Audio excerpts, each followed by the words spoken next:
মেয়ে বড় হয়ে গেছে, তাকে বিয়ে দিতে হবে, এই নিয়ে বাবা মায়ের মধ্যে বেশ কথাবার্তা চলছিল। তো বাবা বলছে যে না, মেয়ে অনেকটা বড় হয়ে গেছে, মেয়ের 14-15 বছর বয়স হয়ে গেল, আর দেরি করা যাবে না, এবার বিয়ে দিতে হবে। তো মা বলল যে এত তাড়াতাড়ি বিয়ে দেবে? এ কি সে আগের যুগ আছে যে একটা মেয়েকে 8 বছরে, 10 বছরে, 12 বছরে বিয়ে দিয়ে দিত, যে মেয়েটা বুঝতোই না বিয়েটা কি, এই মেয়েটাকেও সেইভাবে বিয়ে দিয়ে দেবে? 14-15 বছর বয়স মেয়ের, এখনই বিয়ের কি হলো? আর আজকে যুগে কেউ এত ছোট বয়সে বিয়ে দেয়? বাবা বলল না না, এত ছোট কোথায়, কি বলো, যথেষ্ট বয়স হয়েছে, মেয়ে বিয়ের উপযুক্ত হয়ে গেছে। বেশ, কোনো মতেই মায়ের কথা সে শুনলো না।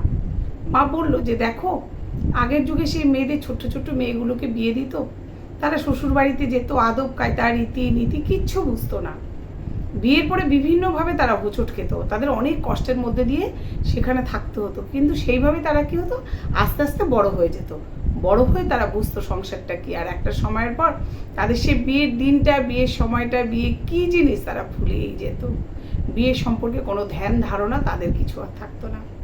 তা আমার মেয়েকেও যদি এইভাবে তুমি বিয়ে দাও, তাহলে ওরও তো একই অবস্থা হবে। কিন্তু বাবা যাই হোক কোনো মতেই মায়ের কথা শুনলো না, মেয়েটাকে বিয়ে দিয়েই দিল। তাই মেয়েটারও বিয়ের পরে যা হয়, সে কিছু বুঝতো না শ্বশুরবাড়ি থেকে, একদমই বাচ্চা একটা মেয়ে, তার শ্বশুরবাড়ি গিয়ে কি করতে হয়, কি করতে হয় না, কি কর্তব্য পালন করতে হয়, কি না করতে হয়, সেটাই সে বুঝতো না। যেখানে যেটা করা উচিত না সেখানে সেটা করে ফেলতো, যেখানে যেটা করা উচিত সেখানে সে করতে পারতো না। সেই জন্য শ্বশুর বাড়ি থেকে বিভিন্নভাবে সে নির্যাতিত হতে শুরু হলো। এটা তো স্বাভাবিক ব্যাপার। এবার শ্বশুরবাড়ির লোক তো ভাবতো সে তো বড়, সে কারণ সে অন্যের বউ হয়ে এসছে বাড়িতে, সে তো বাচ্চা মেয়ে নয়, একটা বাচ্চা মেয়ে তার বউ হয়ে আসবে না, তাই যে কারণেই তাকে শ্বশুরবাড়িতে গিয়ে পদে পদে ঠোক্কর খেতে হতো। সেই সব মানিয়ে নিয়েই কিন্তু মেয়েটাকে থাকতে হতো। তা বছর 2 বাদে মেয়েটার আবার একটা বাচ্চাও হয়। সে বাচ্চাটাকে যখন হয়ে গেছে তখন তো সে আরও বড় হয়ে গেছে। তো যাই হোক, সে তখন বিভিন্ন অত্যাচারের কথা তার মাকে এসে বলতে শুরু করে, মা এটা হয়েছিল, মা ওটা হয়েছিল, মা সেটা হয়েছিল।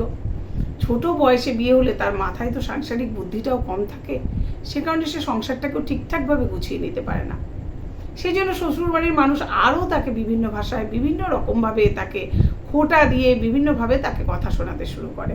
সত্যি মেয়েটার জীবন থেকে কষ্টটা যেন দূর হতেই থাকে না, নানানভাবে সে নির্যাতিত হতে থাকে, আর এমনকি বড় তাকে কথা শোনাতে ছাড়ে না।